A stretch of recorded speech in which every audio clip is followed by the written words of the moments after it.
শরীরের রক্ত দ্রুত বাড়ানোর 10টি স্পেশাল খাবার। এই খাবারগুলো নিয়মিত খেলে রক্ত স্বল্পতা কমাতে সহায়তা করবে। দেশি মুরগির কলিজায় প্রচুর আয়রন ও ভিটামিন বি12 থাকে, যা হিমোগ্লোবিন তৈরিতে সাহায্য করে। সপ্তাহে 2-3 দিন খেলে রক্তশূন্যতা কমে। রাতে 8-10টি কিশমিশ পানিতে ভিজিয়ে রেখে সকালে সেই পানি সহ খেলে শরীরে লোহা ও শক্তি বৃদ্ধি পায়, রক্ত তৈরি হতে সাহায্য করে। কলা আয়রন ও ফলিক অ্যাসিড সমৃদ্ধ। নিয়মিত সকালে খালি পেটে কলা খেলে হিমোগ্লোবিন বাড়াতে সহায়ক। ডালিম রক্ত পরিষ্কার করে এবং নতুন রক্ত তৈরিতে সাহায্য করে। প্রতিদিন 1 বাটি ডালিম বা 1 গ্লাস রস উপকারী।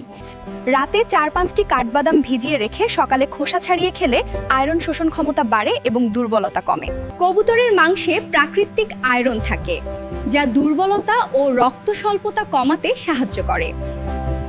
সারা রাত ভেজানো কাঁচা ছোলা সকালে খেলে প্রোটিন ও আয়রনের ঘাটতি পূরণ হয় এবং শক্তি বাড়ে। প্রতিদিন একটি সিদ্ধ ডিম খেলে রক্ত তৈরিতে সহায়তা করে।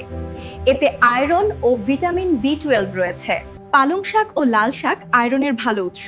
নিয়মিত খেলে রক্ত স্বল্পতা কমে এবং শরীর সতেজ থাকে। ভিডিওটি যদি আপনার উপকারে আসে তাহলে ছোট্ট একটা লাইক দিন, মতামত জানাতে কমেন্ট করুন আর প্রিয় মানুষদের সাথে শেয়ার করতে ভুলবেন না।